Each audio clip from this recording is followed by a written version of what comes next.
Hello viewers, welcome back to ANR news updates. ప్రతిక్షణం ప్రజాపక్షం. September 17 Telangana విమోచన దినోత్సవం. భూమి కోసం, భుక్తి కోసం, వెట్టి చాకిరి విముక్తి కోసం ప్రజలు చేసిన పోరాట ఫలితమే నేటి తెలంగాణ విమోచన దినోత్సవంగా రాష్ట్రం జరుపుకుంటుంది. మరి ఆ దినోత్సవం నేడు విద్రోహ దినోత్సవమా, విముక్తి దినోత్సవమా అనేది ఒకసారి మిత్రుడు సూర్యని అడిగి తెలుసుకుందాం. నమస్తే సూర్య. నమస్తే.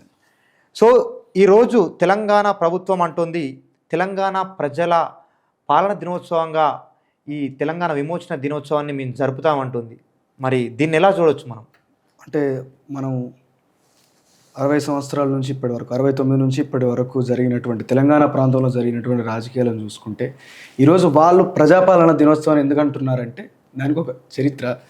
మేము ఇండియన్ యూనియన్లో తెలంగాణ సంస్థ హైదరాబాద్ సంస్థానాన్ని కలిపాం కాబట్టి ఆ రోజు హోమ్ మినిస్టర్గా ఉన్నటువంటి సర్దార్ వల్లభాయ్ పటేల్ సమక్షంలో ఆ నేతృత్వంలో ఇట్లా జరిగింది కాబట్టి, పోలీస్ యాక్షన్ జరిగింది కాబట్టి ఇక్కడ ప్రజాస్వామ్య ప్రభుత్వం ఏర్పడింది, అప్పటి నుంచి ఎన్నికలు జరిగినాయి అన్నటువంటి ఒక విషయాన్ని వాళ్ళు చెప్తూ ఈ విధంగా ప్రజాపాలన దినం అంటే ఆ రోజు సెప్టెంబర్ 15 నుంచి ప్రజాపాలన దినం జరిగింది ఓకే అనేది వాళ్ళ యొక్క ఉద్దేశం ప్రకారంగా ఈరోజు రేవంత్ రెడ్డి గారు ప్రకటించే ప్రయత్నం చేశారు. నిజానికి ఏంటంటే ఇప్పుడు మీరు అన్నారు ఇంతకుముందు, ఇది విమోచన దినమా విద్రోహ దినమా అని, విముక్తి దినమా అని అన్నారు. ముమ్మాటికి ఇది విద్రోహ దినం అని చెప్పి నేను అంటాను. ఎందుకు అన్నటువంటి విషయాన్ని మనము సామాన్య ప్రజలకు నిజానికి ఇప్పుడు ఎక్కడికి వెళ్ళి మీరు సామాన్య ప్రజల్ని ప్రశ్నించినప్పటికీ కూడా నిజాం పాలనకు రజాకారులకు వ్యతిరేకంగా పోరాటం చేసినాం కాబట్టి పోలీస్ యాక్షన్ జరిగింది. సో సర్దార్ వల్లభాయ్ పటేల్ వచ్చిండు, తద్వారా మన యొక్క తెలంగాణ రాష్ట్రం అనేది ఇండియన్ యూనియన్లో విలీనం అయిపోయింది, రజాకారుల నుంచి మనకు విముక్తి లభించింది అని చెప్పి సామాన్య ప్రజలు చెప్తారు. సామాన్య ప్రజలు అమాయకులు, నిరక్షరాస్యులు కాబట్టి వాళ్లకు నాయకులు అప్పుడు ఏదైతే ప్రచారం చేసుకున్నారో దాన్ని మాత్రమే వాళ్ళు చెప్తా ఉంటారు. అంటే మనకు పుస్తకాల్లో లిఖించబడిందంత అబద్ధం అంటావా? ముమ్మాటికి అబద్ధం. నువ్వు పుస్తకాల్లో రాసిందంతా కూడా నిజం ఎట్లయితుంది? ఎవరికి నచ్చినట్టు వాళ్ళు. చరిత్ర వక్రీకరించబడిందంటావా? తెలంగాణ చరిత్ర తప్పకుండా 100% చరిత్ర వక్రీకరించ. అంటే ఆనాడు సర్దార్ వల్లభాయ్ పటేల్ గారు మన తెలంగాణకు వచ్చినప్పుడు నిజాం ఆ కుచ్చుటోపి తీసి ఆయన సంకల పెట్టుకొని మరీ తలొంచి, అయ్యా మీ హైదరాబాద్ సంస్థానాన్ని భారతదేశంలో విలీనం చేస్తున్నాం ఈ రోజు నుండి అంటే, ఆ రాజు పాకిస్తాన్లో విలీనం చేద్దాం అనుకున్నటువంటి హైదరాబాద్ నగరాన్ని మన భారతదేశంలో విలీనం చేసి తలొంచి మరీ సర్దార్ వల్లభాయ్ పటేల్ గారికి పాదాభివందనం చేసి మరీ వెళ్ళాడు అనేది చరిత్ర. పాదాభివందనం ఏం చేయలేదు, అంటే తలొంచిండు. అంటే సర్దార్ వల్లభాయ్ పటేల్ ఏం చేసిండు ఆ ఫోటో చూడండి మీరు. సర్దార్ వల్లభాయ్ కూడా తలకాయ వంచిండు, సర్దార్ వల్లభాయ్ పటేల్ కూడా 2 చేతులు ఎత్తి దండం పెట్టిండు. అంటే ఆ నమస్కారానికి నమస్కారం, ప్రతి నమస్కారం సంస్కారం అని అంటాం. Yes, exactly. మీరు అంటున్నారు నమస్కారం సంస్కారం, ఇవన్నీ విషయాలు కూడా మనం పక్కన పెడితే ఒకటే ఉన్నట్టే. సర్దార్ వల్లభాయ్ పటేల్ ఇక్కడికి వచ్చిండు, పోలీస్ యాక్షన్ ఎవరి మీద చేసిరు? ఒక్క రజాకార్కి శిక్ష విధించిరా? ఇప్పుడు రజాకార్ని అరెస్ట్ చేసిరా? కాసిం రజ్వీని అరెస్ట్ చేసిరా? అన్యాయం చేసిరు కదా. అవును, అత్యంత దారుణంగా క్రూరంగా ప్రవర్తించారు కదా. బైరాన్పల్లి ఘటన, అదేవిధంగా కడివెండి కావచ్చు, కావచ్చు, అదేవిధంగా మనకు ఇక్కడ రామచంద్రారెడ్డి చేసినటువంటి అకృత్యాలు కూడా చూసాం. ఇవన్నీ జరిగినాయి కదా. ఒక్కరికైనా శిక్ష విధించిరా? రజాకార్లను ఈరోజు నిజాము అత్యంత క్రూరంగా నియంతృత్వంగా వ్యవహరించినటువంటి నిజామేమో అక్కడ రాజ్భవన్లో కూర్చుంటాడు, గవర్నర్ జనరల్ అయిపోతాడు. ఓకే, కాసిం రజ్వీని రాచమర్యాదలతోటి పాకిస్తాన్ పంపిస్తారు. ఒక్క రజాకార్ కూడా శిక్ష విధించరు. కానీ దానికి వ్యతిరేకంగా ఈ నిజాం నియంతృత్వ ధోరణికి, రజాకారుల వ్యవస్థకు వ్యతిరేకంగా పోరాటం చేసినటువంటి ఎంతోమంది ఉద్యమకారులను జైల్లో పెడుతూ ఉరి శిక్షలు విధిస్తారు. ఎవరిని పెట్టారు? సాక్ష్యాలు ఉన్నాయా? చాలా మందిని పెట్టారు. అంటే సామాన్య ప్రజలను శిక్షించిండు సర్దార్ వల్లభాయ్ పటేల్ అనేది మీ ఆలోచన విధానమా? మీ ఒకటి ఎస్, ఎగ్జాక్ట్లీ. అది ఎట్లా సాధ్యం? ఖచ్చితంగా. ఇప్పుడు మీరు శిక్షలు విధించాలి కదా. అవును. ఎట్లా నిజాము రాజ్భవన్లో ఎట్లా కూర్చున్నాడు? గవర్నర్ జనరల్ ఎట్లయిండు నిజాం? ఎవరు చేసిండ్రు అప్పుడు? నెహ్రూ ప్రభుత్వం చేయలేదా? అది సర్దార్ వల్లభాయ్ పటేల్ చేయలేదా? అంటే మన ప్రజల మీద తుపాకీ తూటాలు ఎక్కువ పెట్టిన వ్యక్తిని తెలంగాణ చేశారంటారా? ఎస్, తెలంగాణ విముక్తి పోరాటము లోపల దాదాపు 4000 మంది విద్యార్థులను చంపేసింది నెహ్రూ ప్రభుత్వం, సర్దార్ వల్లభాయ్ పటేల్ పోలీస్ సైన్యం కదా. ఒక్క పాయింట్ తీసుకుందాం మనం. ఓకే, గద్దర్ గారి పాట ఒకటి ఉన్నది, అమ్మా తెలంగాణమా ఆకలి కేకల గానమా. ఆ పాట స్టార్ట్ అయ్యే ముందు గద్దర్ గారు కొన్ని మాటలు చెప్తారు కదా, నినాదం ఒక ఇస్తారు. మాట అవును. చెప్పిన తర్వాత పాట చెప్తారు. అవును. అందులో ఒక మాట అంటాడు. ఏమంటాడు? ఆనాడు పటేల్ సైన్యముతో ఓరి పోరాడినటువంటి తెలంగాణ అమరవీరుల నెత్తుటి చుక్క అంటాడు. నెత్తుటి పటేల్ సైన్యంతో ఎందుకు పోరాటం చేసిరు? మనం నిజాం తోటి కదా పోరాటం చేసింది. అవును. ఎందుకు ఆ వాస్తవం. మాట గద్దర్ ఎందుకు వాడిండు అక్కడ? అంటే పటేల్ పటేల్ సైన్యము అంటే ప్రజలకు అర్థం కావడానికి మనం ఒక ముక్కలో చెప్పే పరిస్థితి ఆలోచనతోటి మనం చెప్తే, ఓకే. ఇక్కడ నిజాం నిరంకుశంగా వ్యవహరిస్తా ఉన్నాడు. ఇస్తాను. కమ్యూనిస్టులు, ఉద్యమకారులు, సామాన్య ప్రజలందరూ కూడా ఆర్మీని ఆహ్వానించారు. ఆర్మీ వస్తుంటే పూలు చల్లిరు. ఇండియన్ మనకు ఆ ఫోటోలు కూడా ఉంటాయి, నెట్లో కొడితే మనకు దొరుకుతాయి. ఆర్మీ వస్తుంటే పూలు చల్లుతా ఉంటారు ప్రజలందరూ. ఆర్మీ ఇక్కడికి వచ్చింది. ఆర్మీ ఇక్కడికి వచ్చిన తర్వాత తుపాకీ పెట్టిరు రజాకారులకు. 4 దిక్కుల నుంచి 4 రోజుల లోపల చుట్టుముట్టేసారు రజాకారులను నిజాంను మొత్తం కూడా. జస్ట్ తుపాకీ లేపి పెట్టిరు అంతే. ఓకే. నిజాం లొంగిపోయింది, సరెండర్ అయిపోయింది. ఓకే. తనకు ఇక తన అస్తిత్వాన్ని కాపాడుకోవడానికి ఎట్లాంటి అవకాశం లేనటువంటి పరిస్థితి ఏర్పడిందని తనకు అర్థమైపోయింది. ఓకే.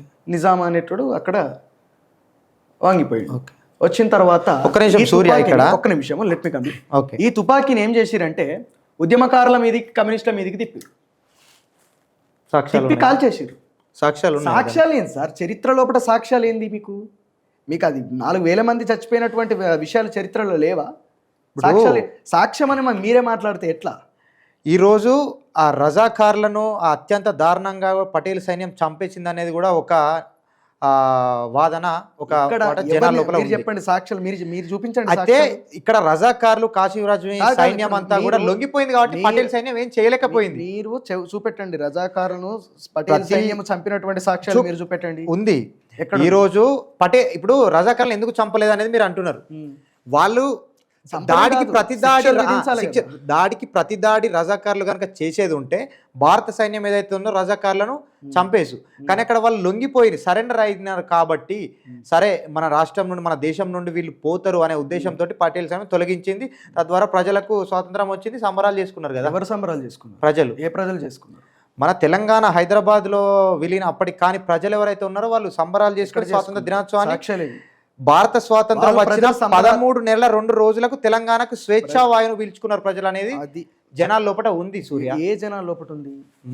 మన తెలంగాణ జనాల లోపల ఒక్క విషయం చెప్తాను. సరే, మీరు ప్రజలు సంబరాలు చేసుకుంటే, ఓకే, ప్రజలు అంత ఆనందంగా ఉంటే, మళ్ళీ తెలంగాణ పోరాటం ఎందుకు స్టార్ట్ అయింది? 69 ఉద్యమం ఎందుకు వచ్చింది? అది ఆంధ్ర పాలకుల మీద కదా. మళ్ళీ ఇక్కడ ఆంధ్రాలో కలపద్దని అప్పుడే వచ్చింది కదా ఉద్యమము. అవును, 48 నుంచే వచ్చింది. అవును, 69 కంటే ముందు 48 వచ్చింది స్వాతంత్ర సమయంలో. 69 ఉద్యమం కంటే ఎందుకు సంబరాలు? ఎక్కడ నిజాంకు రజాకారుల నుంచి విముక్తి జరిగింది కాబట్టి, రజాకారుల నుంచి విముక్తి దొరికింది కాబట్టి ప్రజలు ఒకంత సంతోషపడతారు. అవును. ఇప్పుడు ప్రతిరోజు వాన కొడతా అంటే ఒక 5 నిమిషాలు గెలివిస్తే మనకు ఎట్లా అనిపిస్తుంది? మన పనులు మనం చేసుకుంటాం. మనం మంచిగా అయిందని చెప్పి కొద్దిగా వాన లేదురా బయటికి రావచ్చు అని చెప్పి అనుకుంటాం. అదొక ఉపశమనం లాంటిది. నీకు పుండ అయితే ఇంత ఆయింట్మెంట్ రాసినావు గంతి. ఆయింట్మెంట్ రాసింది కూడా మళ్ళీ రాజ్యమే కదా. ఎవరు వచ్చారు మళ్ళీ టంగుటూరు ప్రకాశం పంతులో, మళ్ళీ వీళ్ళే ముఖ్యమంత్రులు, ఆంధ్ర ప్రాంతానికి చెందినటువంటి పాలకులే ముఖ్యమంత్రులుగా వచ్చారు. అందుకే మళ్ళీ ఆంధ్ర వాళ్ళ మీద కూడా మన ఉద్యమం జరిగింది కదా, మలిదశ ఉద్యమం. శ్రీకాంతాచారి లాంటి వాళ్ళు, పాషం యాదగిరి లాంటి వాళ్ళు, జయశంకర్ సార్ లాంటి వాళ్ళు గద్రన పాటతో ఎంతో ఉద్యమం జరిగి మళ్ళీ మలిదశలో మన తెలంగాణ మనం సాధించుకున్నాం కదా. అది దీనికి పోలిక. నేను ఇప్పుడు ఏమంటున్నా, తర్వాత చరిత్రలో చాలా ఉద్యమాలు జరిగాయి. ఓకే, నేనేమంటున్నా అంటే నిజాంది ఇది ప్రతి సంవత్సరం కూడా ఈ రోజు వచ్చే వరకు ఇప్పుడు కొంతమంది ఒక పార్టీ వాళ్ళు ఇది విమోచన దినం అంటారు, ఒక పార్టీ వాళ్ళు ఇది విలీన దినం అంటారు. రకరకాలుగా వాళ్ళు చెప్పుకుంటాం. కొందరు సోషల్ యాక్టివిస్టులు విద్రోహ దినం అని కూడా, విద్రోహ దినం అని ఈ రోజు నేను మాట్లాడతాను. నువ్వు ఏం చేస్తూ ఇక్కడ ఎవరేం కేసు పెట్టుకుంటారో పెట్టుకోరు. 100% ముమ్మాట అంటే ప్రజాక్షేత్రంలో ఎవరికి వచ్చిన విధంగా వారు స్వేచ్ఛగా మాట్లాడే అర్హత, ఆ హక్కు అనేది నీకు ఉన్నది. స్వేచ్ఛ హక్కు అనేది, నీ భావ ప్రకటన హక్కు అనేది ఉంది. కానీ ప్రజలంతా ఒకవైపు ఉన్నప్పుడు నేనంతా ఒకవైపు అన్నట్టుగా నువ్వు విద్రోహ దినం అని ఎట్లా మాట్లాడుతావు? నేను నిజం వైపు ఉన్నా. నిజం వైపు మంది నేను చరిత్రలో జరిగినటువంటి నిజం వైపు ఉన్నంత మాత్రాన నిజాన్ని అబద్ధంగా మారుస్తానంటే తెలంగాణ ప్రజలు ఊరుకుంటారు? ఏ నిజాన్ని నేను అబద్ధంగా మార్చాను? విద్రోహ దినం అనే ఒక ప్రకటన మీరు ఎందుకు ఇస్తున్నారు? విద్రోహ దినం నేను చెప్తున్నాను కదా, ఇప్పుడు తప్పు చేసినటువంటి వాళ్ళకి శిక్షలు విధించకుండా వాళ్ళకి రాచమర్యాదలు చేసి ఉద్యమకారులను తీసుకుపోయి జైళ్ళలో పెట్టి ఉద్యమకారులను తీసుకుపోయి చంపేసి ఆ తర్వాత తెలంగాణ ఉద్యమం పోరాటం ఎందుకు ప్రారంభమైందండి? తెలంగాణ ప్రాంతాన్ని ఆంధ్రలో కూడా విలీనం చేయొద్దన్నటువంటి ఆ యొక్క ఉద్యమం ఎందుకు వచ్చినప్పుడు? భారత యూనియన్లో విలీనం చేస్తున్నప్పుడు ఆంధ్ర ప్రాంతంతో మమ్మల్ని కలపదు. ఇప్పుడు ప్రతి ప్రావిన్స్ని ప్రత్యేక రాష్ట్రంగా ప్రకటించారు. అవునా కదా? అవును. ప్రతి ప్రావిన్సెస్ని కూడా నిజాం కూడా ఒక సంస్థానమే. ఇది ప్రత్యేక రాష్ట్రం ఎందుకు కాదు? నేను ప్రత్యేక రాష్ట్రంగా చేయకుండా నువ్వు బలవంతంగా తెలుగులో అక్కడ ఆంధ్ర ప్రాంతంతో విలీనం చేసి ఆంధ్ర ప్రాంతంతో విలీనం చేసిరు. ఆ తర్వాత రాజకీయ నాయకులు అందరూ కూడా ఆంధ్ర నుంచి వచ్చారు. ఇప్పుడు నిజాము పీల్చి పిప్పి చేసినటువంటి రాజ్యం లోపల దీనికంటే ముందు కూడా ఇడ్లీ సాంబార్ గో బ్యాక్ ఉద్యమం కానీ అవి కానీ కూడా జరిగినాయి కదా. అవి తర్వాత వచ్చినాయి, అవి నిజాం తర్వాతనే వచ్చినాయి. అదే అవన్నీ నిజాం తర్వాత. అప్పుడు ఆంధ్ర తెలంగాణ కలిసి పోరాటం చేసిల్లు కదా. ఆంధ్ర తెలంగాణ కలిసి పోరాటం చేసిల్లు కదా. ఇడ్లీ సాంబార్ గోబ్యాక్ నాన్ములికి ఉద్యమం ఇదంతా కూడా తెలంగాణ ప్రాంతం లోపల జయశంకర్ సారు విద్యార్థి దశలో ఉన్నటువంటి నేపథ్యంలో కమ్యూనిస్ట్ పార్టీలు మిగతా విద్యార్థి సంఘాలు కూడా కలిసి ఉద్యమాన్ని నడిపారు. సిటీ కాలేజ్ ఆఫ్ హైదరాబాద్ల కాల్పులు కూడా జరిగినాయి. అవును, చరిత్ర చాలా క్లియర్గా స్పష్టంగా ఉన్నది. ఎందుకున్నదంటే తెలంగాణ ఒక్క నిమిషం ఒక పాయింట్ సూర్య గారు, చరిత్ర చాలా స్పష్టంగా ఉంది అన్న మీరే ఈ సర్దార్ వల్లభాయ్ పటేల్ గారు రజాకార్ సైన్యం విషయంలో చరిత్ర వక్రీకరించబడుతుందనే పాయింట్ మాట్లాడుతున్నారు మీరు. అవును, పుస్తకాల్లో సైతం చరిత్ర వక్రీకరించబడుతుందని ఏ విధంగా స్టేట్మెంట్ ఇస్తారు? నాకు ఇష్టమైనట్టు నేను రాసుకుంటా. అది కాదండి, మీరు ఒక సోషల్ యాక్టివిటిస్ట్గా చరిత్ర వక్రీకరణ జరిగిందని ఒక అభియోగం చేసిల్లు. దాన్ని మీరు మరి అభియోగం కాదు, నిజం, 100% నిజం అనే సాక్ష్యాధారాలు ఉన్నాయా? ఇప్పుడు మనం చదువుకున్నట్టయితే 1వ తరగతి నుండి 10వ తరగతి వరకు మీరు మాట్లాడేదానికి సాక్ష్యాధారాలు ఏమంటే ఏం చెప్తారు? పుస్తకాలే సాక్ష్యాధారాలు అంటారు. ఏది వాళ్ళు ఏది రాసుకుంటే అదే సాక్ష్యాధారాలు. రాముడు ఉన్నాడని చెప్పి పుస్తకాలలో రాస్తే రాముడు ఉన్నట్ట? లేడా రాముడు? లేడా అంటే అది మీ నమ్మేటోళ్ళకి మీకు తెలుస్తుంది, నమ్మని వాళ్ళకి నాకు అనవసరమైనటువంటి విషయం. సో ఈరోజు మీరు ఒక సామాజికవేత్తగా విద్రోహ దినం కాదు, సరే సోషల్ యాక్టివిస్ట్, విద్రోహ దినం అనడానికి ఒక బలమైన కారణం ఏంటి ఈ రోజును? విద్రోహ దినం అనడానికి బలమైనటువంటి కారణము ఒకటే, ఈ ప్రాంతం లోపల ఉద్యమం ఎందుకు జరిగిందంటే, నువ్వు ఎందుకు ఎక్కడికి వెళ్తావు? చరిత్రకి వెళ్తావు కదా. అవును, చరిత్రకి వెళ్ళినప్పుడు మీరు తెలంగాణ ప్రాంతం పట్ల భారత ప్రభుత్వానికి ఉన్నటువంటి ఆ రోజు అప్పుడు 47లో 48లో భారత ప్రభుత్వానికి ఎట్లాంటి కన్సర్న్ ఉన్నది? ఈ తెలంగాణ ప్రాంతం లోపల అణచివేతకు గురవుతూ ఉంటే, ఇక్కడ నిజాం నిరంకుశంగా వ్యవహరిస్తూ ఉంటే నిజాంకు అవకాశం ఇస్తారా? నెహ్రూ ఇవ్వకూడదు కదా. నెహ్రూ కానీ పటేల్ కానీ పోలీస్ యాక్షన్, రాష్ట్రాన్ని రక్త తర్పణ చేసి రక్త మడుగులో చేసిందే నిజాముడు కదా. బైరాన్పల్లిలో ఏం జరిగిందో మీరు రాసిర్రు, మీరు ఇంకా రకరకాలుగా కవితలు రాసిర్రు, ఇవన్నీ రాసిర్రు కదా. బైరాన్పల్లి గురించి, పరకాల గురించి, కడివెండి గురించి, పరకాల అమరధామం కానీ అన్నిటి గురించి మీరు రాసిర్రు కదా. వాటి గురించి మీరు చాలా స్టోరీస్ కూడా, కథనాలు కూడా చేసిరు కదా. చేసినప్పుడు మీకు తెలుసు కదా, ఇక్కడ ఇంత దారుణమైనటువంటి, అక్కడ గోండ్లను 1000 మందిని బ్రిటిష్ వాళ్ళు చంపేసారు కదా. అవును, ఇక్కడ తర్వాత నిజాం కూడా చంపేసిండు కదా. ఇవన్నీ చేసిండ్రు. ఊచకోత మామూలు ఊచకోత కాదు. చెట్టు గట్టేసి పరకాల్లో ముగ్గురిని కులం మత భేదం లేకుండా ముస్లిం హిందూ అని చూడకుండా చెట్టు కట్టేసి తల మొన్న వేరే ఎలా నరికిండు నిజాం. ఖచ్చితంగా. ఇంకొకటి ఏమిటంటే, షోయబుల్లా ఖాన్ మొట్టమొదటి జర్నలిస్ట్. అవును, ఇది నిజాం చేతులు నరికించబడి, కాలు నరికించబడి హత్యగా వ్యక్తి షోయబుల్లా ఖాన్. మీరు సుందరయ్య విజ్ఞాన కేంద్రం పోతే సుందరయ్య విజ్ఞాన కేంద్రం కింద హాల్ అప్పుడు షోయబుల్లా ఖాన్ హాల్ ఉంటుంది. అవును, మీరు అక్కడ ఆయన పేరు ఎందుకున్నదో, ఆయన ఫోటో ఎందుకున్నదో ఒకసారి మనం కూడా చరిత్ర చూసుకోవాలి. అంత క్రూరంగా ప్రవర్తించిండు. రజాకార్ సైన్యాన్ని, ప్రైవేట్ సైన్యాన్ని పెట్టుకుని. ఎప్పుడు రజాకార్ అంటే నిజానికి ఎప్పుడైతే నిజాంకు ఒక రకమైనటువంటి ఇన్సెక్యూరిటీ ఫీలింగ్ వచ్చింది, అభద్రతాభావం వచ్చినప్పుడు, ఎక్కడ నా ప్రభుత్వం కూలిపోతుందో, నా రాజ్యం కూలిపోతుంది అనేటువంటి ఒక విషయం తనకు అర్థమైనప్పుడు తనను తాను రక్షించుకోవడానికి రజాకారాన్ని ఏర్పాటు చేసిండు. ఓకే, మీకు ఖచ్చితంగా మీరు బలమైనటువంటి సాక్ష్యం ఏమిటి అని చెప్పి మీరు మాట్లాడుతూ ఉన్నారు. అవును, బలమైనటువంటి సాక్ష్యము విద్రోహ దినము అనడానికి బలమైనటువంటి సాక్ష్యం మీకు కడివెండి లోపట దొడ్డి కొమరయ్యను ఎందుకు చంపేశారండి? అప్పుడు తెలంగాణ సాయుధ రైతాంగ పోరాటం గురించే ముందడుగేసినటువంటి దొడ్డి కొమరయ్యను నిజాంలు ఆ తుపాకీ. సాయుధ రైతాంగ పోరాటం నిజాం మీద మాత్రమే జరిగిందా? అంటే మన తెలంగాణ వెట్టి చాకిరి విముక్తి కోసం అదే వెట్టి జరిగినటువంటి చాకిరి విముక్తి కేవలం ముస్లిం రాజుల మీద నిజాం మీదనే జరిగిందా? నిజాం రజాకార్ల మీదనే కదా జరిగింది. మరి విష్ణు రామచంద్రారెడ్డి ఎట్టు పోతాడు? అదే వీళ్ళందరూ ఎవరు నిజాం ఏర్పరచుకున్నటువంటి దొరపాలనే కదా. దొరలు, దేశ్ముఖ్ దొరలు, అవును. రెడ్డి దొరలు, రావు వెలుమ దొరలు, వెలుమ దొరలు అందరూ ఉన్నారు కదా. అందరు ఉన్నారు. వీళ్ళకి సామంతులు అంతా దొరలే కదా. దొరలే కదా. అవును. చాకలి ఐలమ్మని చంపేసి చాకలి ఐలమ్మ మీద దాడి చేసిరు కదా. చాకలి ఐలమ్మ పోరాటం చాలా గొప్పదని చెప్పి మనం చెప్తాం కదా. దొడ్డు కొమరయ్య పోరాటం గొప్పదని చెప్తాం కదా. కొమరం భీమిది కూడా గొప్ప పోరాటం అని చెప్పి చెప్తాం కదా. చాలా గొప్ప. ఆ తర్వాత చాలా మంది ఉద్యమకారుల యొక్క పోరాటాలు అన్నిటిని కూడా మనం చెప్తా ఉంటాం, ప్రస్తావన చేస్తూ ఉంటాం కదా. సాయుధ రహితంగా పోరాటం ఎందుకు వచ్చింది? దొరల మీద, పెత్తందారుల మీద, నిజాం మీద వచ్చింది. రజాకారుల మీద, పెత్తందారి వ్యవస్థ మీద మొత్తం సాయుధ రహితంగా పోరాటం వచ్చింది. సాయుధ రహితంగా పోరాటం అనేది రాజ్యానికి, నిజాం రాజ్యానికి వ్యతిరేకంగా పోరాటం చేసిన తర్వాత ఎప్పుడైతే పోలీస్ యాక్షన్ ఇక్కడ జరిగిందో, పోలీస్ యాక్షన్ జరిగిన వెంటనే మరి ఇన్ని దాడులు, ఇన్ని అక్రమాలు, హత్యలు చేసినటువంటి వ్యక్తులను ఏం చేయాలి? చంపేయాలి. చంపేయడం అవసరం, శిక్షలు విధించాలి, అరెస్టులు చేయాలి. ఇప్పుడు తిరగబడ్డందుకే దొడ్డి కుమరయ్య లాంటి వ్యక్తిని తుపాకులు ఎక్కుపెట్టి చంపినందుకు ఇంత ఆకృత్యాలు చేసి తన పంటను, తన ధాన్యాన్ని లాక్కున్నటువంటి విష్ణు రామచంద్ర లాంటి దొరలను చంపేయాల్సిందే కదా. మరి ఏం చేసిరు? అంటే దొరలను ఏం చేసిరు? ఎవరైనా ఇప్పుడు పటేల్ సర్దార్ వల్లభాయ్ పటేల్ పోలీస్ యాక్షన్ చేసిన తర్వాత ఊర్లో వదిలిపెట్టి పోయిలనే ఒక నానుడి ఉంది కదా జనాలు. ఊర్లో వదిలిపెట్టి నిజాం అరెస్ట్ అయిన తర్వాత ప్రజల తిరుగుబాటుకు గడిలను వదిలిపెట్టి పోయిల్లు అనే ఒక వాదన ఉంది కదా. ఇప్పుడు నక్సలైట్లు, మావోయిస్టులు, ఉద్యమకారులు ఎక్కడుంటే అక్కడికి కోమింగ్ చేసుకుంటూ పోయి మరి చంపేస్తా ఉన్నారు. అవును. మరి దొరల్ని ఎందుకు కాపాడినరు? దొరల్ని ఎందుకు అరెస్ట్ చేయాలి?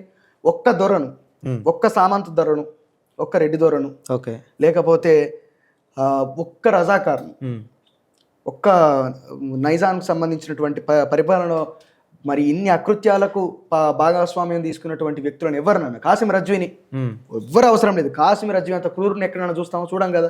చరిత్రల బుక్లు మనం చదివితే కాసిం రజ్వీ మహాక్రూరుడు కదా. మరి కాసిం రజ్వీని ఏం చేసిరు? ఇప్పుడు నిజాము ప్రభుత్వము, కాసిం రజ్వీ కానీ, రజాకార్లు కానీ పటేల్ సైన్యానికి, అంటే భారత ప్రభుత్వ ఆర్మీకి లొంగిపోయింది. అక్కడ లొంగిపోయినప్పుడు దేశం వదిలిపెట్టి ఓల్రా బాబు, మా దేశాన్ని మేము హైదరాబాద్ను విలీనం చేసుకుంటాం అని చెప్పేసి ప్రజలకు అప్పగించి, ప్రజలకు వదిలిపెట్టి పటేల్ సైన్యం, సర్దార్ వల్లభాయ్ పటేల్ గారు ఓయిల్లు వాడిని చంపుకుంటా, పొడుచుకుంటా, చేసుకుంటా మళ్ళా తిరుగుబాటు మళ్ళా మొదలవుతుంది కదా. ఒక్క నిమిషం, ఎవరు వేయండి పాకిస్తాన్కి? ఎవరు వేయండి? రజాకార్లు కానీ, కాసిం రజ్వీ కానీ. మరి కాసిం రజ్వీ ఒక్కడు ఉద్యమం తర్వాత ఎటు వెళ్ళు? కాసిం రజ్వీ ఒక్కడు వేయండు. నిజాం ఏమైండు? మీర్ ఉస్మాన్ అలీ ఖాన్ ఏమైండు? ఎక్కడ పోయినాడు? బ్రిటిష్ రాజప్రతినిధిగా ఉన్నటువంటి, బ్రిటిష్కి అంటే లొంగిపోయినటువంటి సామంతుడుగా ఉన్నటువంటి నిజాము, స్వతంత్రుడుగా ఉన్నటువంటి నిజాము తర్వాత గవర్నర్ జనరల్ ఎట్లయింది మరి భారతదేశంలో? రాజ్భవన్. దాని వెనుకున్న కోణం ఏంటి? కోణం ఏంటిది? రాజకీయ కోణం. ఇది రాజకీయ ఒప్పందం అంటారు. ఇది రాజకీయ ఒప్పందం. ఇండియన్ యూనియన్లో ఇప్పుడు నువ్వు చుట్టూరంగా ఊరంతా భూములన్నీ నీయే, మధ్యలో ఒక్కరిది గుంట భూమి వేరేటోళ్ళది ఉన్నది. అప్పుడు నువ్వు ఏం చేస్తావు? అంతటి సంధికొస్తావు. ఎందుకు ఇక నీకు సపరేట్, నాకు సపరేట్, అది నాకు అమ్మేసి అగ్వకమ్ముడు కాదు, నీకు ఎంతైతే అంత ఎక్కువ గట్టిగా డిమాండ్ చేస్తాడు. ఊరు మొత్తం మీద నీ భూములు ఏమున్నాయి, మధ్యలో ఒక్కడి మాత్రం వేరేటోంది ఉన్నది. ఉన్నప్పుడు మీరు ఏం చేస్తారు? మెల్లగా సంధి చేసుకొని ఆయనతో భూమి కూడా మీరు తీసుకుంటారు, మొత్తం మీద అవుతుంది. ఇక్కడ భారత యూనియన్లో కూడా నెహ్రూ ప్రభుత్వం వ్యవహరించినటువంటి విధానం అదే. కానీ ఏమైందంటే ఇక్కడ ఎవరైతే ఆహ్వానించి పూలేసి స్వాగతించినటువంటి ఉద్యమకారులను, కమ్యూనిస్టులను అత్యంత దారుణంగా వాళ్ళని అరెస్టులు చేసి జైళ్ళల్లో పెట్టి చంపేసి మీరు లొంగిపోయిన వాళ్ళ మీద దాడిందని చెప్పి మాట్లాడతారు. లొంగిపోయిన వాళ్ళ మీద దాడిందని చెప్పానంటే నష్టపోయిన వాళ్ళ మీద దాడి ఎందుకు చేశారని నేను అంటా ఉన్నా. ఇప్పుడు ఉద్యమం లోపల మీరే చెప్పారు కదా, చాకలి ఐలమ్మ గురించి, గురించి, ఈ కుటుంబాలు ఎంతమంది, వందలాది వేలాది మంది ఉద్యమకారులు, 4,000 మంది చచ్చిపోయినటువంటి వ్యక్తులు, 7-8 మంది ఉద్యమకారులను, అంటే ఈ పోరాటం మొదలైనప్పటి నుంచి వాళ్ళని చంపేసుకుంటూ వచ్చినప్పుడు వాళ్ళందరిని లెక్క పెడితే వీళ్ళందరూ ఎంత నష్టపోయారు? ప్రాణ నష్టం. తప్పు లేదు. మరి నష్టపోయిన వాళ్ళు ఏం చేయాలి? ఇది ఇంకో కోణం కదా, ఇది ప్రజలకు తెలియదు కదా. మరి ఈ ఏ పుస్తకాల్లో లిఖించబడి ఉంది, ప్రజలకు ఎట్లా తెలియాలి మీ వాదన? మరి ప్రజలకు మీరు దేన్ని ఆధారంగా చేసుకొని ఈరోజు పటేల్ సైన్యం అనేది తప్పుగా మాట్లాడుతున్నారు? వారసత్వం. ఇప్పుడు ఒక చరిత్రను పుస్తకాల్లో పట్టినే అంటే నిక్షిప్తం మీరు చేయరు కదా. మళ్ళీ ఒక వర్గాన్ని రెచ్చగొట్టడానికి ఇట్లాంటి వ్యాఖ్యలు ఏ వర్గం చేస్తున్నారా? రెచ్చిపోతుంది నీ మాట్లాడితే? ఇప్పుడు ఇన్ని రోజులు సర్దార్ వల్లభాయ్ పటేల్ అనే వ్యక్తి వల్లనే ఈరోజు మనకు విముక్తి లభించింది, రజాకార్ల నుండి విముక్తి లభించింది అనేది ప్రజల్లో ఉన్నటువంటి నగ్న సత్యం. దాన్ని తీసుకొచ్చి మీరు సర్దార్ వల్లభాయ్ పటేల్ రజాకార్లకు సపోర్ట్ చేసిండు, ఇది చేసిండు అని చెప్పి మాట్లాడితే ఇంకో వర్గాన్ని మీరు రెచ్చగొడుతున్నారా? ఏ వర్గం? మీ తరపున మీలాగా ఆలోచన విధానం ఆలోచించాలి, ఇది కూడా ఒక కోణం ఉంది అని తెలియని వాళ్ళకు ఒకటి తెలియజెప్పే ప్రయత్నం చేస్తున్నారా? ఇప్పుడు చరిత్ర లోపట మీ వాదం ఏంటి అసలు? మీరు ఏ వాదం ఎత్తుకుందాం అనుకుంటున్నారు? ఏ వాదం లేదు. నీ ఏం మాట్లాడుతున్నానో అది చరిత్ర లోపట ఉన్నటువంటి సత్యాన్ని, జరిగినటువంటి సత్యాన్ని. సరే, మీరు అన్నది ఏ పుస్తకంలో లిఖించబడి ఉన్నదా? లేదు. లేని మీరు ఎట్లా మాట్లాడుతున్నారు? నేను ఏమంటాను, ఇంతకుముందే చెప్పిన మాట. ఈ పుస్తకంలో ఏది రాస్తే అది నిజము, రాయకపోతే అది అబద్ధం అంటే ఎట్లా? సరే, మరి కొన్ని పుస్తకాల ఆధారంగా చేసుకున్న విషయాలు కూడా నమ్మొద్దు అట్లా అంటే. ఫోటో తోటి మీకు అర్థమైపోతలేదు. మీరు ఏ పుస్తకాన్ని కూడా ఆధారంగా చేసుకొని మాట్లాడద్దు అట్లాంటప్పుడు. మరి ఏ పుస్తకాన్ని ఆధారం చేసుకొని మాట్లాడతాం మనం? ఇప్పుడు మీరు అన్నారు ఒక మాట, అంతకుముందు సాయుధ తెలంగాణ పోరాటం దొడ్డి కొమరయ్య వాళ్ళు అంటే అది కరెక్టే. అది మనం ఎట్లా పుస్తకాల నుండి వచ్చినప్పటి నుంచి మనం చదువుకుందే కదా. మీరు దొడ్డి కొమరయ్య పోరాటం గురించి వేరే టోళ్ళు చెప్తే వినలేదా మీరు? ఇప్పుడు ఎందరో రాసిళ్ళు, పుచ్చలపల్లి సుందరయ్య కానీ వాళ్ళు కానీ తెలంగాణ సాయుధ రైతాంగ పోరాటం పుస్తకాలలో ఎట్లా రాసిరు? వాళ్ళు కూడా పుస్తకాలు చదువుకొని పుస్తకాలలో నిజ జీవిత ఆధారంగా రాసిళ్ళు. వాళ్ళు నిజ జీవితం చూసే రాసిరు కదా. అవును. మరి మీరన్నది ఎవరైనా నిజ జీవితం చూసి అంటే ఇట్లా కూడా నిజ జీవితాన్ని ఎంతో మంది సీనియర్ జర్నలిస్టులు ఉన్నారండి. పాషం యాదగిరి గారిని అడగండి, పోయి ఇదే వాస్తవ విషయాలు చెప్తాడు. కాదైనా మీరు తెలంగాణ 3 తరాల పోరాటం చూసినటువంటి వ్యక్తులు. జయశంకర్ సార్ మాట్లాడలేదా ఈ విషయం గురించి? జయశంకర్ సార్ 3 తరాల ఉద్యమాన్ని చూసిండు కదా. అవును. ఆయన ములికి ఉద్యమంలో పాల్గొన్నాడు. ఆయన కూడా ఇడ్లీ సాంబార్ గోబ్యాక్ ఉద్యమంలో పాల్గొన్నాడు. నిజాంని విలీనం, నిజాం సంస్థానాన్ని, ఈ హైదరాబాద్ సంస్థానాన్ని, తెలంగాణను పూర్తిగా అటు ఆంధ్రప్రదేశ్లో విలీనం చేయడానికి వ్యతిరేకంగా పోరాటం చేసినటువంటి వ్యక్తి ఆయన కూడా ఉన్నాడు కదా. వాళ్ళ చరిత్రను వాళ్ళంతా చరిత్ర రాసుకుంటూ కూర్చుంటారా అండి? ఎప్పుడు చరిత్రకారులు అంటే చరిత్ర పెన్ను పెట్టి ఇక్కడ ఏం జరుగుతుందని చెప్పి రాసుకుంటారా కూర్చుంటారా? మరి ముందు తరానికి ఎట్లా తెలుస్తుంది అండి? ఈ రోజు మీరు వ్యాఖ్య చేస్తున్నారు, తుపాకులు ప్రజల మీదకి పెట్టిన తుపాకులను రజాకార్ల మీదకి పెట్టిన తుపాకులను భారత సైన్యం అమాయక ప్రజల మీదకి తిప్పి కాల్చిందనే వ్యాఖ్య మీరు చేసినప్పటికీ దీని రుజువు ఎక్కడ ఉంది? దీని మూలం ఎక్కడ ఉంది? ఉద్యమకారుల మీదకి తిప్పింది అన్నాను.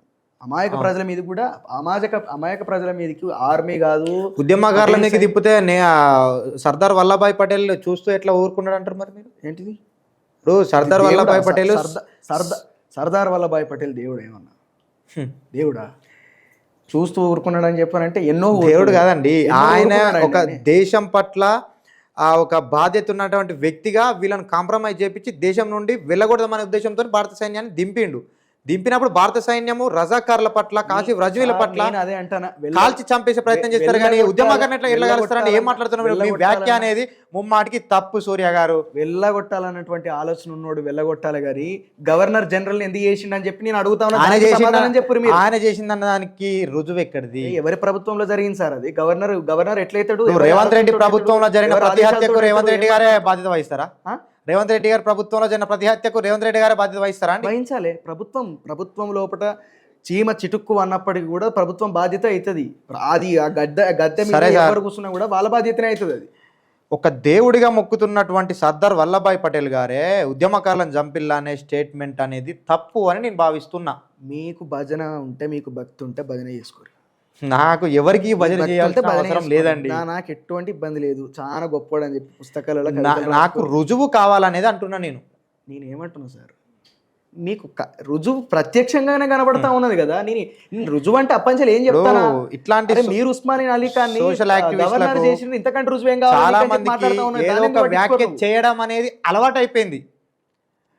సర్దార్ వల్లభాయ్ పటేల్ ఇది, నెహ్రూ ఇది, లేకపోతే ఇంకోరు ఇది అని ఒక వ్యాఖ్య చేసి మీరు జనాల దృష్టిలో పోయి అరే నేను ఒక వాదం ఎత్తుకుంటా, నాయనకు 10 మంది రావాలనేది మీలాంటి సోషల్ యాక్టివిస్టులకు అలవాటు అయిపోయిందని నా వాదన. ఎవ్వరు రారు. ఎందుకు రారు? నేడు రోడ్లో నిలబెట్టి కాలితే వాళ్ళు నత్తరా? ఈరోజు చాలా మంది అంటున్నారు అవసరం నిజాంలు ఇవి కట్టించిల్లు, అవి కట్టించిల్లు. సరే కట్టించిల్లు, అట్లాంటి కట్టడాలను వాటిని వీటిని సపోర్ట్ చేసే కొంతమంది వ్యక్తులు ఈరోజు మీ వాదం విన్న తర్వాత అరే సూర్య అన్నది కరెక్టే కదా అని మీదంతా ఒక సమూహం తయారై ఒక సంఘ విద్రోహ శక్తులుగా మీరు మారుతారు అనుకుంటే మీరు అనుకోండి, మాకు ఎటువంటి ఇబ్బంది లేదు. కానీ నేను ఒక విషయం, ఒక వాస్తవం ఏం చెప్తా అంటే, నిజాం అనేటోడు ఒక గొప్ప రాజా కూడా అవుతాడు. ఎంత క్రూరుడో అంటే ఇక్కడ ఏంది, నిజాం అనేటోడు ఎంత నియంతనో అక్కడ అభివృద్ధి కూడా చేసిండు. ఇక్కడ ప్రతి పాలనా వ్యవస్థను కూడా పాలకులు సామాన్య ప్రజల దృష్టితో చూడాలి, కానీ అక్కడ ఉన్నది ఏ వర్గం వాళ్ళు, ఇక్కడ అనుభవించేది ఏ వర్గం వాళ్ళు, ఇట్లా కాదు. ఇప్పుడు మీరే అన్నారు పరకాల లోపల ఒక ముస్లింని కూడా చంపేసారు, చెట్టు కట్టేసి. అవును, ఇక్కడ షోయబుల్లా ఖాన్ కూడా చంపేసిండు నిజాం. అంటే ఇక్కడ ఏంది, ప్రజలకు ప్రభుత్వానికి మధ్య జరిగినటువంటి కొట్లాట కానీ ఒక రెండు వర్గాల మధ్య జరిగినటువంటి కొట్లాట అయితే కాదు. ఇప్పుడు నిజాం విషయం ఏమిటంటే, ఇంకొక విషయం వాస్తవాలు అడుగుతారు, రుజువులు అడుగుతారు కాబట్టి చెప్తా ఉన్నా. ఈరోజు రజాకార్లకు జనరల్ సెక్రటరీ ఎవరండి అప్పుడు? ఎవరు? విష్ణు రామచంద్రారెడ్డి కాదా? అట్లా రజాకార్ల లోపల ప్రైవేట్ సైన్యం లోపల ఓన్లీ ముస్లింలే ఉన్నారు. అదే మన తెలంగాణలో కూడా వాళ్ళ కొమ్ము కాచేటువంటి వ్యక్తులు చాలా మంది ఉన్నారు అనేది అది చాలా సత్యం ఉన్నారు. ఇంకొక విషయం ఏమిటంటే, ఇప్పుడు మీరు సంఘ విద్రోహం లెక్క మీద తయారైపోయారు, మీరు అట్లా ఇట్లా అని చెప్పి మాట్లాడుతూ ఉన్నారు కదా. నేనేమంటున్నా అంటే, చరిత్ర లోపల ఇది జరిగిందన్నటువంటి వాస్తవ విషయాలను తెలియజెప్పడానికి చాలా మంది పెద్దలు మన దగ్గర ఉన్నారు. వాళ్ళందరూ కూడా మాట్లాడుతూ ఉన్నారు, వాళ్ళు చెప్తా ఉన్నారు, మనకు ప్రత్యక్షంగా కనబడతా ఉన్నది. ఇప్పుడు ఒక్క దొరకు శిక్ష విధించినప్పుడు, ఒక్క రజాకార్కు శిక్ష విధించబడినప్పుడు, ఒక్క ఆయన గవర్నర్ చేసినప్పుడు ఇంతకంటే గొప్ప సాక్ష్యం ఏమున్నది మీరు అడిగేదానికి? శాంతియుతంగా పోదాం అనుకున్నాడు కావచ్చు ఆయన. వాళ్ళు మేము దేశం మీద వదిలిపెట్టి పోతాం రా నాయన అన్నప్పుడు కూడా వాళ్ళని ఎట్లా చంపుతారండి? సామాన్య ప్రజలకు శాంతి అవసరం లేదా? అదంతా ఆ అల్లకల్లోలం ఒక జలియన్ వాలాబాగ్ తరహాలో జరిగిన తెలంగాణలో జరిగిన ఉద్యమం తర్వాతనే కదా సర్దార్ వల్లభాయ్ పటేల్ గారు వచ్చింది. ఆ వచ్చిన తర్వాత శాంతిగా మీరు ఓండి అని చెప్పిండు, వారు వెళ్ళిపోయి ఆ మాట మీదకి వెళ్ళి. ఒకవేళ వెళ్ళిపోకుంటే కాసిం రజ్వీ ఒక్కడు పోయిండు, రాజ్భవన్ రజాకార్లు పోలేదా? ఎక్కడ ఎవరి పేరు నువ్వు చెప్పు, మరి ఎవరు పేరు చెప్పు. లేదండి, మిగతా రజాకారులు ఉండేది ఉంటే తెలంగాణ ఇంకా రక్త తర్పణగా మారిపోవు, రక్త మడుగా మారిపోవు. నిజాంకు సంబంధించినటువంటి అనేకమైనటువంటి మూలాలు ఉన్నటువంటి వ్యక్తులు ఈరోజు హైదరాబాద్లో లేరా? ఎవరున్నారు? ముస్లిమ్స్ లేరా? ముస్లిమ్స్ ఉంటే వాళ్ళు రజాకార వారసత్వం అంటారు మీరు? వారసత్వం కాదండి, వారసత్వం ఉంటారు. ఇప్పుడు రజాకారుల లోపల పనిచేసిన వాళ్ళు కాసిం రజ్ కుటుంబీకులు కావచ్చు, నిజాం కుటుంబీకులు మొన్నటిదాకా ఇప్పుడు అక్కడెక్కడో ఉంటే వాళ్ళు ఆకృత్యాలకు పాల్పడతలేరు కదా. ఇస్తాంబుల్లోనే ఇక్కడ ఉండేది కదా. ఆకృత్యాలకు పాల్పడతా లేదు కదా. 1960లో జరిగినటువంటి ఉద్యమం. అందుకే నేను ఏమంటున్నా, రాజ్యము పాలకులు ప్రజలు మాత్రమే. ఇక్కడ వీళ్ళు ఫలానా పార్టీ వాళ్ళు కాబట్టి, ఫలానా నిజాం వ్యవస్థ కాబట్టి వీళ్ళు అకృత్యాలే చేస్తారనుకుంటే కాదు. ప్రతి పార్టీ, ప్రతి వ్యక్తి, అధికారంలో ఉన్నటువంటి ప్రతి వ్యక్తి కూడా అకృత్యం చేస్తాడు, క్రూరుల లెక్క ప్రవర్తిస్తాడు. సరే అండి, మీరు ఈ కట్టడాల మీద కొంత మీరు చెప్పాల్సి ఉంటుంది. ఇప్పుడు నిజాం కాలేజ్ ఉంది, నిమ్స్ హాస్పిటల్ ఉంది, అలాగే నిజాంలో నిర్మించిన ఎన్నో కట్టడాలు కానీ ఎన్నో భవనాలు కానీ మన హైదరాబాద్లో ఉన్నాయి. ఒకవైపు ప్రజలను చిత్రహింసలకు గురి చేస్తూనే ఒకవైపు కూడా ప్రజలకు మంచి చేద్దాం ఉద్దేశంతో కట్టిలు అనేది కొందరి వాదన. దానిపైన మీరు ఏమంటారు? ప్రభుత్వం ఒకటి చెయ్యాలి. ఓకే, నిజాం అనేటువంటి దీన్ని పాకిస్తాన్ చేద్దాం పాకిస్తాన్లో కలుపుదాం అనుకున్నటువంటి ఆలోచనలు ఉన్నాయో లేవో అవన్నీ వాటి మీద ఒక స్పష్టత లేదు. లేకపోయినప్పటికీ ఇక్కడ ఉన్నటువంటి ప్రజల సౌకర్యార్థము డిండి ప్రాజెక్ట్ ఎవరు కట్టారు? నిజాం సాగర్ నిజామే, ఉస్మానియా యూనివర్సిటీ నిజామే కట్టిండు. ఆ తర్వాత ఉస్మానియా యూనివర్సిటీలో ఇంగ్లీష్ మీడియం స్టార్ట్ చేసింది కూడా నిజామే, ట్రైబల్ స్కూల్స్ పెట్టింది కూడా నిజామే. అప్పుడు మరి ప్రతి ఒక్క వ్యక్తి ఉర్దూ మాత్రమే చదవాలి, ఉర్దూ మాత్రమే రాయాలి, తెలుగును పూర్తిగా ధ్వంసం చేయాలని పుస్తకాలు తగలబెట్టిర్రు. అది మీకు తెలిసే ఉంటుంది, మీరు ఒక మంచి సోషల్ యాక్టివిస్ట్ కాబట్టి. ఇక్కడ ఉర్దూ దాని మీద ఏమంటారు? ఉర్దూను ప్రధాన భాషగా చేశారు ఇక్కడ. తెలుగు పుస్తకాల్లో కాలబెట్టి తెలుగును నాశనం చేసి రాబోయే తరంగా ఇప్పుడు ఆ నిజామే కనుక అన్ని పుస్తకాలు కాలబెట్టి ఉండకుంటే ఇలాంటి మనలాంటి తరానికి ఎన్నో తెలుగు పుస్తకాలు అందేవి, ఎంతో తెలంగాణ భాష అనేది మనకు వర్తించేది. గ్రంథాలయ ఉద్యమం అదే ఒకటండి. ఎక్కడ అణచివేత ప్రారంభమైందో అక్కడ ఉద్యమం ప్రారంభమైంది. తప్పకుండా గ్రంథాలయ ఉద్యమం ప్రారంభమైంది. గ్రంథాలయ ఉద్యమానికి చాలా మంది నాయకత్వం వహించారు. ప్రతి చోట గ్రంథాలయాలు నెలకొల్పిర్రు. అక్కడ మళ్ళీ తెలుగు పుస్తకాలు పెట్టారు. తెలుగు పుస్తకాలు పెట్టి కథలు తగలబెడితే తెలుగు చచ్చిపోతుందా? నోటికాడ తినే అన్నం తీసేసి మళ్ళీ తర్వాత తెచ్చి ఏదో నాలుగు భాగంగా సాంస్కృతికంగా దాడి చేసిర్రు, మతపరంగా దాడి చేసిర్రు, అన్ని రకాలైనటువంటి దాడులు జరిగినాయి. నేను ఎందుకు అరెస్ట్ చేయలేదు, నిజాంని తీసుకుపోయి రాజ్భవన్ ఎట్లా కూర్చుండబెట్టిరని చెప్పి నేను ప్రశ్నిస్తా ఉంటే నేను ఎక్కడ సపోర్ట్ చేసినాడని. ఇప్పుడు మీరు దాన్ని మాట్లాడింది చూసే దృష్టికోణము ప్రభుత్వము ప్రజలు అన్నటువంటి దృష్టికోణంలో చూడాలి, కానీ మతము ఇంకొక మతము ఆ మతం వాళ్ళు ఈ మతం మీద దాడి చేసినటువంటి దృష్టితో చూడద్దు అన్నటువంటి విషయం గురించి నేను మాట్లాడాను. ఓకే, ఇప్పుడు మీరు ఇన్ని కట్టడాలు చేసిళ్ళు, ఉస్మానియా కానీ నిజాం యూనివర్సిటీ కానీ అది నిమ్స్ హాస్పిటల్ కానీ ఇవన్నీ కట్టలని చెప్పేసి అన్నారు మీరు. సరే, మంచి మాలే, ప్రభుత్వం ఉన్నప్పుడు ఎవరైనా చేయాలి. గతంలో కూడా కేసీఆర్ ప్రభుత్వం ఉన్నప్పుడు కూడా కాళేశ్వరం ప్రాజెక్టు కట్టిళ్ళు, ఇంకోటి కట్టిళ్ళు చాలా డెవలప్మెంట్ చేసిండు. దాంతోపాటు అంత ఆకృత్యాలు, అన్ని ఆగడాలు, అంత లంచగొండితనం ప్రతి ఒక్కటి ఆ ప్రభుత్వంలో సంభవించింది. ఆ ప్రభుత్వాన్ని కూడా జనాలు పక్కన పెట్టి అది వేరే విషయం. ఇప్పుడు ప్రభుత్వంలో ఉన్నప్పుడు ఎవరైనా కూడా డెవలప్మెంట్ చేయక, అభివృద్ధి చేయక తప్పదు. అట్లా అని అరాచకం కూడా చేస్తున్నారు కదా, చేస్తారు. మరి దాన్ని మీరు ఓన్లీ వీళ్ళు ఇవి కట్టిలు అవి కట్టిలు వాళ్ళు మంచోళ్ళు కదా, వాళ్ళు ఎట్లా దేశద్రోహులు అవుతారు అని మాట్లాడుతున్నారండి. అది ఎంతవరకు కరెక్ట్? చాలా మంది ఇప్పుడు మీ వాదన ఎత్తుకున్న వాళ్ళు చాలా మంది అదే మాట్లాడుతున్నారు. నిజాంను తరిమి కొట్టిళ్ళు అంటే అప్పుడు నిజాం కట్టినా ఇప్పుడు చెక్కు చెదరకుండా ఉన్నాయి చేసినాయని మాట్లాడతారు. ప్రభుత్వం ఉన్నప్పుడు ఎవరైనా కట్టాల్సిందే కదండి. ఒకటండి, నాగార్జున సాగర్ అతిపెద్ద ఆనకట్ట అని చదువుకున్నాం. ఎవరు? నెహ్రూ ప్రభుత్వమే కదా. అవును, మంచి కదా అది. ఒకటి మంచిని మంచి అని చెప్పడే, కానీ నువ్వు 10% మంచి చేసి 90% అణిచివేస్తే, 90% దోపిడీ చేస్తే ఎవరు ఊరుకుంటారు? నీకు పంటలు పండినా పండకున్నా శిస్తు కట్టాలి. కట్టకపోతే దొర భూమి గుంజుకుంటాడు. భూమి గుంజుకోకుంటే భూమి ఇయ్యమని చెప్పి ఏదో తిరిగితే చంపేస్తాడు, అత్యాచారం చేస్తాడు. ఇంత ఒక బలమైనటువంటి ఒక రాజకీయ వ్యవస్థను ఏర్పాటు చేసుకొని అంత దారుణంగా అరాచకం సృష్టించినప్పుడు, ప్రజలు నష్టపోయినప్పుడు, పోనీ దాదాపు 10 లక్షల ఎకరాలను కమ్యూనిస్టులు భూమిని పంచిరండి. అవును, సందర్భంలో 10 లక్షల ఎకరాలు పంచిపెట్టారు. ఆ ఉద్యమకారులను ఎందుకు చంపారండి? కమ్యూనిస్టులను ఎందుకు చంపారు? అప్పుడు ఎవరు? ఇదే పటేల్ సైన్యంతో ఓరి పోరాడిన తెలంగాణ అమరవీరులను ఎత్తుటి సుక్క అన్నటువంటి మాటను గద్దరాన్ని ఎందుకు వాడిండో మీకు తెలియదా? పటేల్ ఎందుకు మెన్షన్ చేసిండు? నిజాంతో అంత గొప్ప పోరాటం చేసి నైజాం సర్కారోడా అని చెప్పి పాట పాడినటువంటి గద్దరన్న మరి పటేల్ సైన్యం అని చెప్పి ఎందుకు మాట్లాడినటువంటి విషయం గురించి మీరు ఆలోచించరా? ఇది కదా చరిత్ర, ఇది కదా వాస్తవం. సరే, ఇట్లాంటి మరుగున పడ్డ విషయాల గురించి మీలాంటి వాళ్ళు ఓ పుస్తకం రాసి ముందు తరాలకు అందించండి. పుస్తకాల్లో లేనిది తీసుకొచ్చి ఇదే నిజం అని అంటే పుస్తకాలు మీరు రాసుకోరి, ప్రచురించుకోరి. మాకేం అవసరం? మాకు కూడా అవసరం లేదు. అవసరం లేనప్పుడు వ్యాఖ్యలు కూడా చేయొద్దు కదా. నా ఇష్టం అండి. మీ ఇష్టం అంటే ముందు తరాలకు మీరు వ్యక్తిగతంగా నేను సందేశం ఇస్తున్నారు. ముందు తరాలకు, రాబోయే యువతకి ఏం సందేశం ఇస్తున్నారు? తెలంగాణ ప్రజానికానికి ఏం సినిమా హీరోని కాదు, నన్ను ఫాలో అవ్వడానికి నాకు అంత సీన్ లేదు. నా ఇష్టం. ముందు చాలా మంది అట్లనే అంటారండి, ఇలాంటి నుండే విప్లవోద్యమాలు పుడతాయి, విప్లవకారులు పుడతారు. విప్లవం అంత స్థాయి, ఒక మనిషిని చూసి ఇన్ఫ్లుయెన్స్ అయ్యి ఒక మనిషి యొక్క సిద్ధాంతాలు నమ్మినవాడు విప్లవకారుడు తయారవుతాడు, అణచివేత గురైనవాడు విప్లవకారుడు అవుతాడు. ఈ రోజు మీరు ఇట్లాంటి ఒక లేని దాన్ని ప్రచారం చేస్తూ ఇదని మాట్లాడితే రేపు మీలా ఇంకో 10 మంది మాట్లాడతారు. మళ్ళీ మొత్తుకున్నాక లేనిది అని చెప్పి మాట్లాడతాను అని చెప్పి ఏ విధంగా అంటారు మీరు? విద్రోహం అనేది ముమ్మాటికి తప్పు అనేది నా వాదన. సూర్య గారు, నేను ఒకటి చెప్పండి. విద్రోహం అనేది ముమ్మాటికి నేను మాట్లాడతాను, విద్రోహమే జరిగింది కానీ సాక్ష్యాలు లేకుండా మాట్లాడతారు. ఏం సాక్షి? అరే ఆయన గవర్నర్ ఎట్లా చేసిర్రు, వీళ్ళని ఎట్లా చంపారు అని చెప్పి సాక్ష్యాలతోటే కదా అని మాట్లాడేది. మళ్ళీ సాక్ష్యాలు అని చెప్పి ఎట్లా? మరి ఎవరు కూడా దాని మీద ఏ ఒక్క పుస్తకం రాయలేదు, ఏ ఒక్క ఏది పేపర్ స్టేట్మెంట్ ఇవ్వలేదు. ఎక్కడ చూసినా కూడా మనం ఆయన మాట్లాడినట్టు ఎక్కడ కూడా లేదు. దాన్ని జనాలు ఎట్లా నమ్మాలి? సరే, మీరు నమ్ముతారు? మీరు ఏ పుస్తకాలు ఎవరు? కాంగ్రెస్ వాళ్ళు రాసిన పుస్తకాలు, కాంగ్రెస్ పార్టీ పరంగా మాట్లాడలేదు పుస్తకాలు, పార్టీ అన్నిటికీ అతీతునే. నేను ఇప్పుడు పార్టీలే పుస్తకాలు రాసినాయి, ప్రచారాలు చేసుకున్నాయి పూర్తి స్థాయి లోపల. ఈ పార్టీలే ఎవరు? పటేల్ తోటి పోలీస్ యాక్షన్ చేసుకున్న ప్రచారం చేసుకునే కాంగ్రెస్ పార్టీ కాదా ముందుగాల? దాని తర్వాత ఇప్పుడు పటేల్ని ఎత్తుకొని మోడీ గారు ఇప్పుడు ప్రచారం చేసుకుంటా ఉన్నారు. ఇక్కడ మొత్తం రాజకీయంగా ప్రజలను రక్షించినటువంటి వ్యక్తి అని చెప్పి పటేల్ అని చెప్పి సర్దార్ వల్లభాయ్ పటేల్ గారిని ఇప్పుడు రాజకీయ కోణంలో కూడా వాళ్ళు ఉపయోగించుకుంటున్నారని మీ వాదన?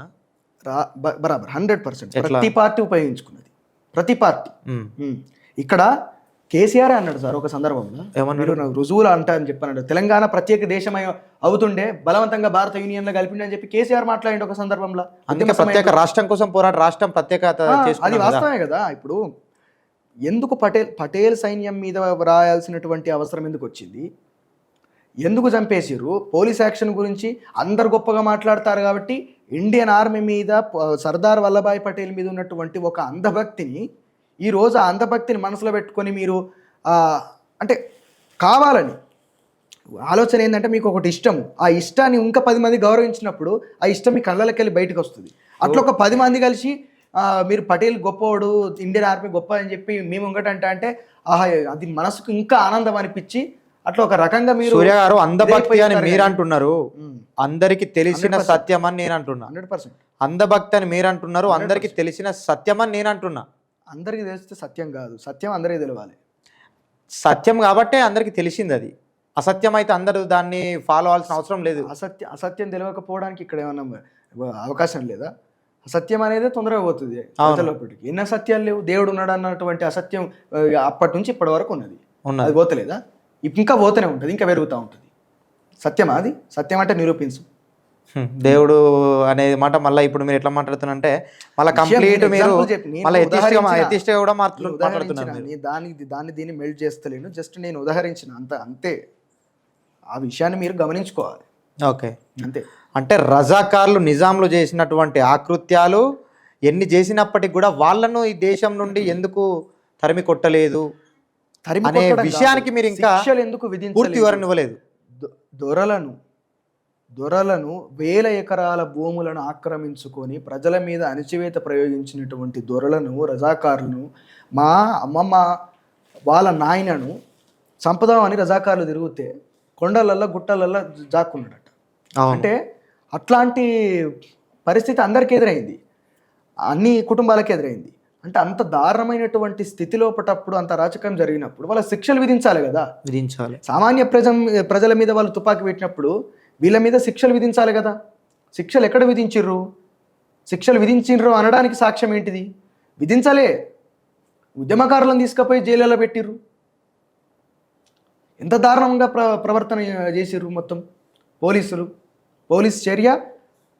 ఇండియన్ ఆర్మీ ఈరోజు పటేల్ సైన్యం అనేది ఆ రోజుల లోపట తెలంగాణ ప్రాంతంలో దాదాపు 7,000 మందిని పొట్టన పెట్టుకుంది.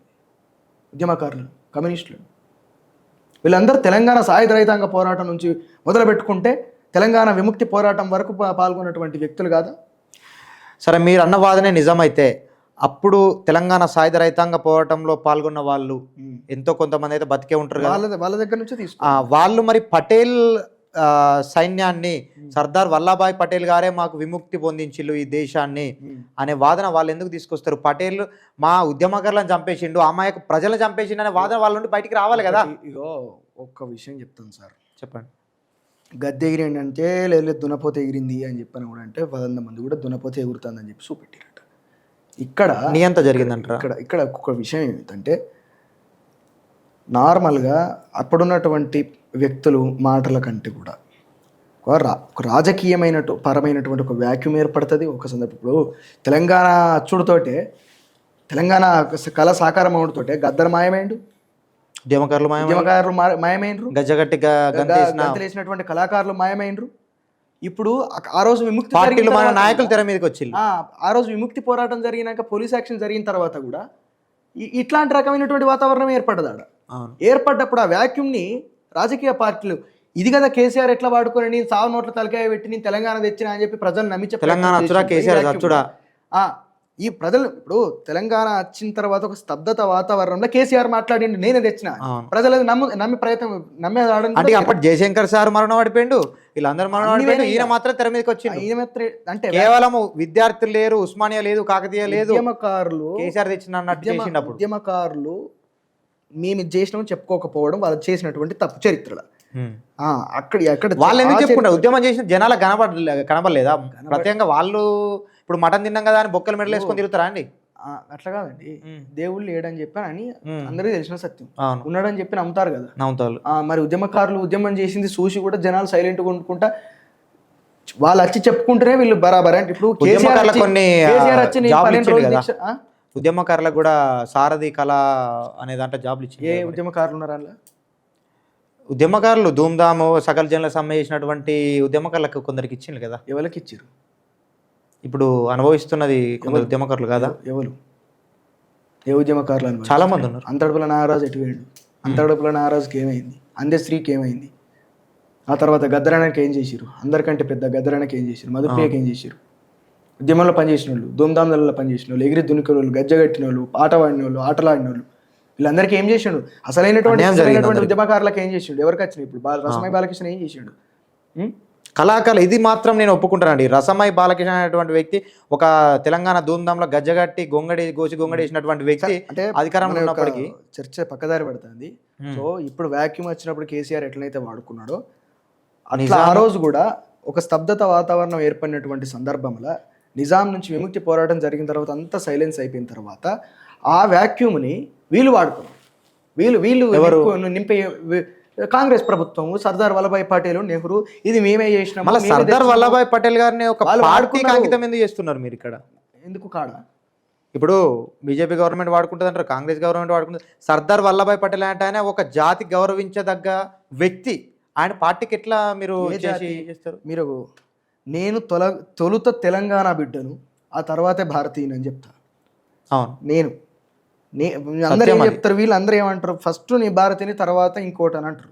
నేను తొలుత తెలంగాణ బిడ్డను, తెలంగాణ గడ్డ మీద చరిత్రను తెలుసుకొని చరిత్రను చదువుకుంటూ అధ్యయనం చేస్తూ అప్పుడు జరిగినటువంటి వాస్తవాలను గమనించుకుంటూ పెరిగినటువంటి వ్యవస్థ లోపల నాకు అర్థమైనటువంటి విషయాల ప్రకారం నేను ఫస్ట్ తెలంగాణ బిడ్డను. ఉద్యమాలకు, అణచివేత మీద జరిగినటువంటి తిరుగుబాటు పోరాటాలకు పుట్టినలైనటువంటి పురిటిగడ్డ మీద, తెలంగాణ గడ్డ మీద నేను ఉద్భవించిన కాబట్టి ముందుగాల నేను తెలంగాణ బిడ్డనైతా కదా. అవును, తెలంగాణ లోపల ఈ భూమి మీద పుట్టినప్పుడు ఈ బిడ్డనైతా.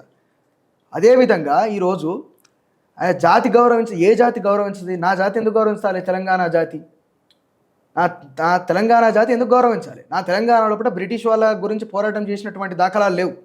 నైజాం మీదనే పోరాటం చేసినాం కదా. మన చరిత్ర అంతే. బ్రిటిష్ వాళ్ళకు ముందు నైజాంకు సంబంధం లేదు. ఒక రెసిడెంట్ ఉండేటోడు ఇక్కడ అంతే, బ్రిటిష్ రాజప్రతినిధి ఉండేటోడు. ఆయన నేతృత్వంలో ఈయన పరిపాలన కొనసాగించాడు. అంటే ఈయన బ్రిటిష్ రెసిడెంట్ కూడా ఆయన మీదికి ఆదేశాలు ఇవ్వడానికి కూడా లేదు అక్కడ. ఏంటంటే నా అధీనంలో నువ్వు ఉన్నావు అన్నట్టు అక్కడ ఒక రెసిడెంట్ ఉన్నాడు అంతే. ఓకే, కాబట్టి భారతదేశముతోటి తెలంగాణ ప్రాంతానికి, నైజాం ప్రాంతానికి ఉన్నటువంటి భౌగోళిక సంబంధం మాత్రమే కానీ కల్చరల్గా, సాంస్కృతికంగా తెలంగాణ అనేది, తెలంగాణ రాష్ట్రం అనేది, తెలంగాణ. ఓకే సూర్య గారు, ఒక్క నిమిషం. సాంస్కృతిక అన్నారు కాబట్టి నేను ఒక మాట చెప్తా. గదరన కూడా మన సాంస్కృతిక దోపిడీ జరుగుతుంది, సాంస్కృతిక దండయాత్ర జరుగుతుంది. మన పోషమ్మలు, ఉప్పలమ్మలు, మైసమ్మలు అంతరించిపోతాయి. వాడు మన దేవుళ్ళని తీసుకుపోయి అక్కడ గుడి పెట్టి వాడు కమర్షియల్గా చేసుకుంటాడు అనేది అన్నాను. ఈ సాంస్కృతిక దోపిడీ తీసుకొచ్చింది ఈ రజాకార్లు కాదా? మళ్ళీ వాళ్ళు ఎందుకు వచ్చారు? ఈ సాంస్కృతిక దోపిడీ ఏ విధంగా జరిగింది? సాంస్కృతిక దండయాత్ర ఇప్పుడు పోషమ్మ కాడ, ఎల్లమ్మ కాడ పూజారులు ఎవరుంటారు? మన చేనుల పోషమ్మను, మైసమ్మను ఉంటే మనమే కూర్చున్నాం, మనమే కోడిని కోసుకుంటాం, బెల్లం శాఖ కలిసి. ఇప్పుడు ఒక జాతర చేస్తామండి. అవును, బొడ్రాయి జాతర చేస్తాం. అవును, ఇంటి పెద్దలే పూజారులు. ఇంటి పెద్దలే బొడ్రాయి చేసినాం అనుకో, ఊరు బొడ్రాయి చేస్తే ఎవరు ఆ పూజారులు ఎవరు?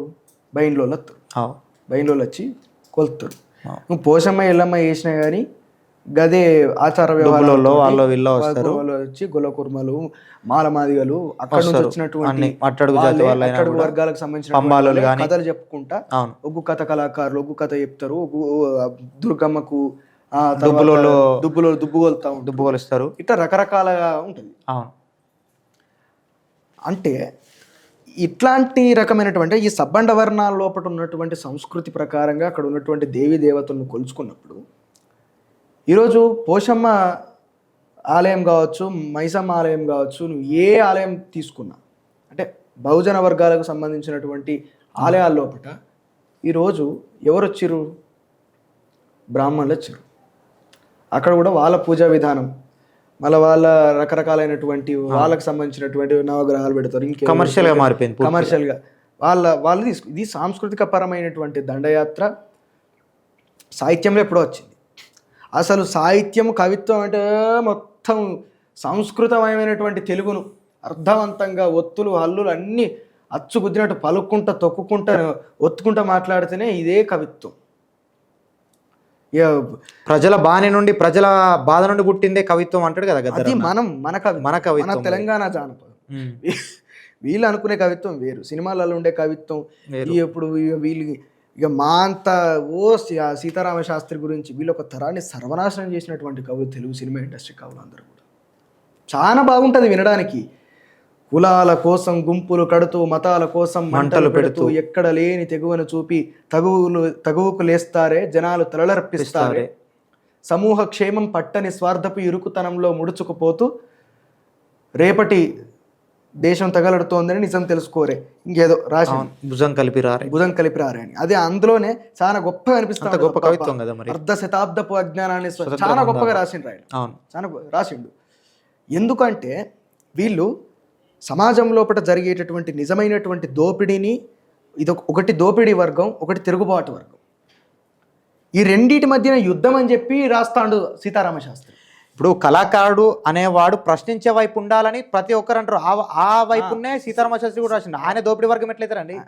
కాదండి, ఆయన దోపిడీ వర్గమును అణిచివేతకు గురైనటువంటి తిరుగుబాటు చేసే వర్గము తనుకోవద్దని రాసిండు. ఇప్పుడు ఏంటిది?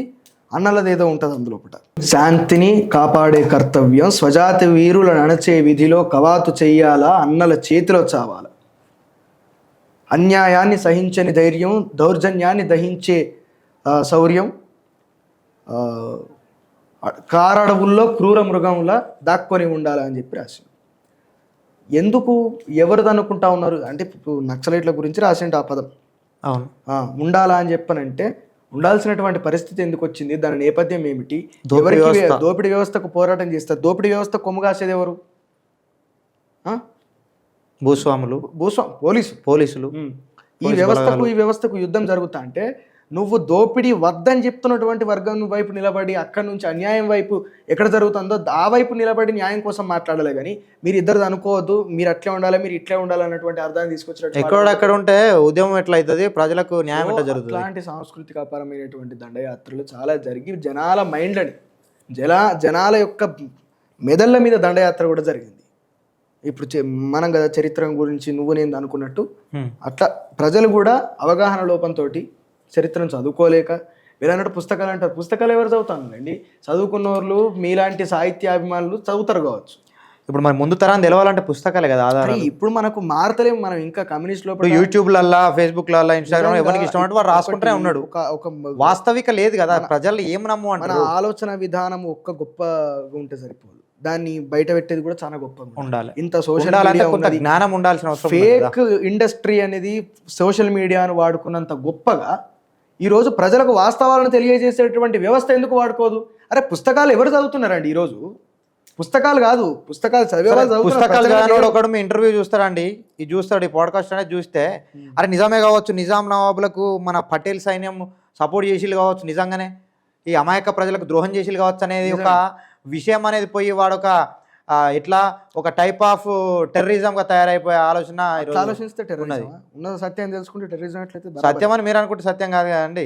నేనే అనుకుంటా కదా, నేను అసత్యాన్ని సత్యం చేయాలనే విషయం మీద మీరు చేస్తున్నారు. నేను మాట్లాడినటువంటి మాటలకు ఖచ్చితంగా కట్టుబడి ఉన్నా, అవి సత్యమే. నేను నమ్ముడు కాదు, ఉన్న వాస్తవాన్ని నేను చెప్పిన. నేను నమ్మి చెప్తలేను, నేను నమ్మి చెప్తే నేను నమ్మిన వాస్తవాన్ని చెప్పిళ్ళు, ఉన్న వాస్తవాన్ని కాదు, ఉన్న వాస్తవాన్ని చెప్పిన. నేను మీరు నమ్మిన వాస్తవాన్ని మీరు నమ్ముతున్నదే వాస్తవం అని చెప్పి మీరు మాట్లాడుతూ ఉన్నారు. మేము చరిత్ర సాక్ష్యాధారాలతో మాట్లాడుతున్నాం. నేను కూడా ఊహాగానాలతో సాక్ష్యాధారాలను నేను ముంగట పెట్టి మరి మాట్లాడాను. నేనేం సాక్ష్యాధారాలు లేకుండా మాట్లాడలేదు.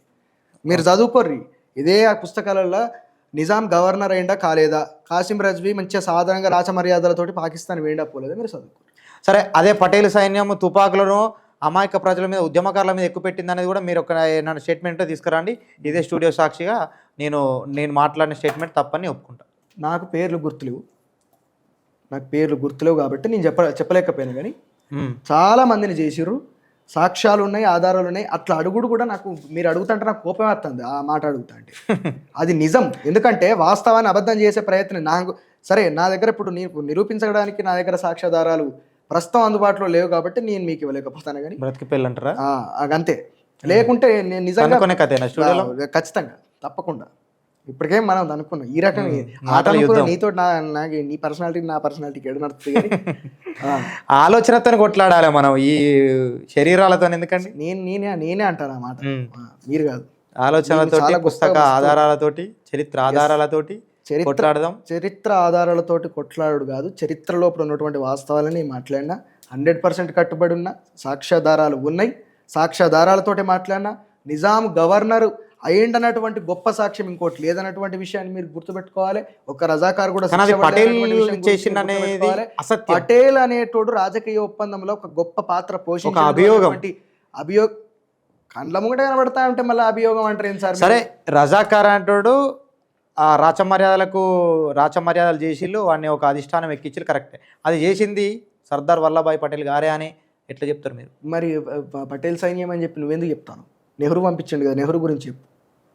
ఇప్పుడు వీళ్ళకు ఏం సంబంధం ఉన్నదండి? వీళ్ళు మనల్ని విమోచనంగా మనము మన స్వేచ్ఛ వాయును పీల్చి స్వేచ్ఛ సంఖ్యలను తెంపిన వాళ్ళు పోయి మళ్ళీ వానికి కొమ్మగాల్సిన అవసరం ఏందండి? అదే ఎందుకండి నేను అంటాను, ఎందుకు గవర్నర్ చేసిరు, ఎందుకు తెలంగాణలోనే ఉంచారు, ఎందుకు హైదరాబాద్లోనే పెట్టారు, ఎందుకు రజాకార్ల శిక్ష అట్లా చేసేటోళ్ళు అయితే భూమిని పంచేటప్పుడు ఎందుకు మీరు భూమిని ఎందుకు పంచలేదు, కమ్యూనిస్టులు పంచితే కమ్యూనిస్టులను ఎందుకు చంపిర్రు, అదేవిధంగా ఒక్క ధోరణి కూడా చంపడం తప్పే. అదే తప్పే. అది ఎంత తేలికగా అంటారు మీరు, తప్పు ముమ్మాటికి తప్పు. కానీ వాళ్ళు నిజాం రజాకార్లను అధిష్టానం ఎక్కించి వాళ్ళ కొమ్ము కాసే ఉద్దేశమే వీళ్ళకుంటే ఫస్ట్ ఒప్పందం మాట్లాడుకొని పోవు కదా. ఈ ప్రజలను కాపాడి వీళ్ళకు భారతదేశంలో హైదరాబాద్ సంస్థానాన్ని కలిపి ఇదంతా చేసిపోయి వాడిని ప్రజల్ని కాపాడితే వాళ్ళు అంత మంచి అయితే తెలంగాణ ఉద్యమం ఎందుకు వస్తుందండి? ప్రత్యేక తెలంగాణ ఉద్యమం ఎందుకు వస్తుంది? 69 ఉద్యమం ఎందుకు వస్తుంది? అంతమంది వీరులు ఎందుకు చచ్చిపోతారు? నక్సలైట్లు ఎందుకు తయారవుతారు? వీళ్ళందరూ ఎందుకు అయినరు? ఇన్ని 60 సంవత్సరాల ఉద్యమం ఎందుకు జరిగింది మనకు? చెప్పరు, దాని గురించి సమాధానం చెప్తారా? కాదండి, విమోచనం కాదు, విలీనం కాదు, విద్రోహం అనే మాట మీరు ఈరోజు మాట్లాడండి. బరాబర్. దానికి పూర్తి సాక్ష్యాధారాలు ఇవ్వండి. సాక్ష్యాధారాలు అంటే ఏంటి సార్? మీరు ఏ ఒక్క పుస్తకంలో లిఖించడం లేదు. సాక్ష్యాధారాలు నేను ఏం మాట్లాడతానా, మీరేం మాట్లాడుతా ఉన్నారు? అరే విద్రోహం కాకుంటే ఏంటిది? నువ్వు తెలంగాణకు మాట్లాడినంత మాత్రాన నిజం అబద్ధం అయిపోదు సూర్య గారు. ఏంటి సార్, తెలంగాణకు ఆంధ్రప్రదేశ్కు సంబంధం లేదంటే తెలంగాణను బలవంతంగా విలీనం చేశారు కాబట్టి విద్రోహమే. నువ్వు ఇట్లా మాట్లాడుతున్నావు, నిజాంకు శిక్ష విధించకుండా, రజాకార్లకు శిక్ష విధించకుండా, కాసిం రజ్వీకి శిక్ష విధించకుండా అరాచకం సృష్టిస్తే వాళ్ళని సాధారణంగా ఒకరిని పాకిస్తాన్ పంపి మిగతా వాళ్ళందరినీ బయట స్వేచ్ఛగా తిరగనిచ్చి నిజాంని ఒక రాజ్భవన్లో కూర్చుంటే పెడితే అది విద్రోహం కాక ఇంకేమవుతుంది? అరే తెలంగాణ ప్రజలను ముప్పు తిప్పలు పెట్టి ఈరోజు అణిచివేత చేసి విపరీతమైనటువంటి హత్యలు చేసి విపరీతంగా అణిచివేస్తే, దోపిడీ చేస్తే, ఆ దోపిడీ చేసిన వాళ్ళని తీసుకుపోయి రాచమర్యాదలు చేస్తే దాన్ని మీరు ఎట్లా మాట్లాడుతూ ఉంటారు? మనకు ప్రజలు సురక్షితంగా బయటపడ్డారు కదా అనేది మనకు కావాలి. తెలంగాణ ప్రజలు ఒక విముక్తి పొంది వాళ్ళ స్వపరిపాలన వాళ్ళు చేసుకుంటారు అనేది కావాలి. సరే, ముఖ్యమంత్రి ఎవరైండ్రు? తెలంగాణకు స్వపరిపాలన వచ్చింది అంటారు కదా, విముక్తి లభించలేదా? లభించింది. తెలంగాణ విమోచన దినంగా జరుపుకోవట్లేదా? జరిగిన తర్వాత ముఖ్యమంత్రి ఎవరైరు? చెప్పండి, మీరు చెప్పండి. నాకంత ఆంధ్రప్రదేశ్ పునర్వ్యవస్థీకరణ జరిగిన తర్వాత నీలం సంజీవారెడ్డి ఇక్కడ ముఖ్యమంత్రి అయిందా? అంతకు ముందు టంగుటూరు ప్రకాశం పంతులు ఉన్నాడు. ఆ తర్వాత వాళ్ళందరూ మంచిగా మొత్తం తెలంగాణ కలిసే ఉన్నారు కదా. మనం తెలుగు వాళ్ళం అనబడ్డం, అప్పుడు తెలంగాణ వాళ్ళం కాదు, తెలుగు వాళ్ళుగా మనము ఉన్నాం కాబట్టి మనం ఎప్పుడు తెలంగాణ వాళ్ళమే, తెలుగు వాళ్ళం కాదు. తెలంగాణ ఆంధ్ర ఉన్నప్పుడు తెలుగు వాళ్ళం అన్నాం. మీరు అనుకోరు, నేను సపరేటిస్ట్ని. తెలంగాణ నాది అంతే. తెలంగాణ కాదంటే నేను తెలంగాణ, మీరు తెలంగాణ, కానీ ఆంధ్ర తెలంగాణ విడిపోక మనమంతా కలిసి ఉన్నది ఒక తెలుగు వాళ్ళగానే కదా. తెలుగు అమర్జీ పొట్టి శ్రీరాములు అంటే ఆయన ఆమరణ నిరాహార దీక్ష చేసి తెలుగు రాష్ట్రం కోసం ఆయన ప్రాణాలు వదిలిపెట్టిండు. తెలుగు ఆయన అప్పుడు తెలంగాణ కోసం, ఆంధ్ర కోసం భాష వేరు, తెలుగు వాళ్ళ కోసం చేసిండు. తెలుగు భాష వేరు. సరే, తెలంగాణ సంస్కృతి ఆంధ్ర సంస్కృతి ఒకటి రంగు ఉంటుందా? ఉండదు. నేను భాష పరంగా మాట్లాడుతున్నాను. భాష నేను కూడా మాట్లాడుతున్నాను. ఆ ప్రాంతంలో ఈ ప్రాంతంలో సిమిలర్గా ఉండేటటువంటి భాష మాట్లాడచ్చు గాక, ఇక్కడ పూర్తిగా ఉర్దూ తోటి మిళితమైనటువంటి తెలుగు భాష ఉంటుంది, జబర్దస్తి ఉంటుంది. అక్కడ అట్లుండదు, అక్కడ చాలా సాఫ్ట్గా ఉంటుంది. అక్కడ అంటే ఇది యాస ఏదైతే ఏంది భాషకు సంబంధించి నేను ఇక్కడ మాట్లాడుతున్నాను. భాష ఒకటే, తెలుగు వాళ్ళమే, అందరం తెలుగు వాళ్ళమే, తెలుగు భాషే మాట్లాడే వాళ్ళమే, అందులో ఒప్పుకుంటా. కానీ సాంస్కృతికంగా, భౌగోళికంగా, సామాజికంగా, ఆర్థికంగా తెలంగాణ ఆంధ్రప్రదేశ్ ఒకటి కాదు. ఓకే, ఇప్పుడు మీరు అన్నది కరెక్టే ప్రాంతాల పరంగా, ఇప్పుడు మీరు రజాకార్ ఉద్యమం గురించి మాట్లాడితే ఈ రజాకార్లకు పట్టాభిషేకం చేసిళ్ళు, రజాకార్లను అందరం ఎక్కించిళ్ళు అనేది పటేలు అనే మాత్రమే మాట్లాడుతున్నారు. దానికి సాక్ష్యాలు ఇవన్నీ నేను అంటున్నా. దానికి ఇంకా మీరు సమాధానం చెప్పలేదు. ఏదో అభియోగం చేస్తున్నారు కదా. పటేల్ ముచ్చట మీరు అయితే పటేల్ గురించి మాట్లాడినా కాంగ్రెస్ ప్రభుత్వం మీరు ఎట్లా మాట్లాడుతున్నారంటే రజాకార్ వారసునే మాట్లాడుతున్నారు మీరు. ఇప్పుడు అట్లానే ఉన్నది మీ ఆలోచన విధానం. ఇప్పుడు ఆ అర్థం వస్తే నేనేం చేయలేను. ఎంతసేపు పటేల్ సైన్యం ఇచ్చేసిళ్ళు, నెహ్రూ ఇచ్చేసిండు అంటే అట్లా చేసిన వాళ్ళకు తెలంగాణ విముక్తి చేయడానికి ఏమవసరం అండి? రజాకార్ల నుండి దొరలను తరిమి కొట్టడానికి ఏమవసరం అండి? ఇప్పుడు దాన్ని అందరూ ఆహ్వానించారు సార్. విముక్తి చేసే వ్యవస్థను అందరూ ఆహ్వానించారు. దాన్ని తప్పుపట్లే, పటేల్ను తప్పుపట్లే. మీరు విముక్తి చేయడానికి మీరెవరనలే. సామాన్య ప్రజలు, కమ్యూనిస్టులు అందరూ కూడా ఇండియన్ ఆర్మీకి ముందే చెప్పిన పూల వర్షం కురిపించి మరీ ఆహ్వానించారు అందరు. ఇప్పుడు శాంతియుతంగా పటేల్ మాట విన్నర్ కాబట్టి దేశం దాటి పంపించేసింది. మళ్ళీ దేశం దాటి ఇక్కడ మీరు నిజానికి ఏంటంటే ఒక ఫేక్ వ్యవస్థను, ఫేక్ న్యూస్ని పోర్ట్రేట్ చేయడానికి చాలా తీవ్ర ప్రయత్నం చేస్తున్నటువంటి వ్యక్తిగా బాగా మంచిగా కనబడతా ఉన్నది ఇక్కడ. ఓకే సరే, మీరు మాత్రం మాట్లాడేది నగ్న సత్యం అంటారు. మీరు మాట్లాడేది నగ్న సత్యం అంటారు. నేను నగ్న సత్యాన్ని మాట్లాడతాను, ఉన్న సత్యాన్ని మాట్లాడతాను. నేను మాట్లాడిన సత్యం కాదు, నమ్మిన సత్యం. అది ఉన్న సత్యమే. మీరు అట్లా అనుకోరు. నాకు సంబంధం లేదు, నాకు అనవసరం కూడా. నేను 100 చెప్తా, అన్ని అబద్ధాలే అని నువ్వు అనుకో. ఆధారాలు లేకుండా 100 చెప్పినా 200 చెప్పినా కూడా అబద్ధం కిందనే ఉంటుంది. ఎస్, ఇక్కడ మీరు వెరీ గుడ్, మీ టాక్టిక్స్ చాలా బాగుంది. నేను సాక్ష్యాధారాలు ముందే చెప్తాను కదా, నేను అవి చెప్పుకుంటానే చెప్పిన కదా. ఇక్కడ నిజాంని ఏం చేసిరు సరే, మీలాంటి వాళ్ళందరూ ఒక పుస్తకం రాయాలి ముందు తరానికి.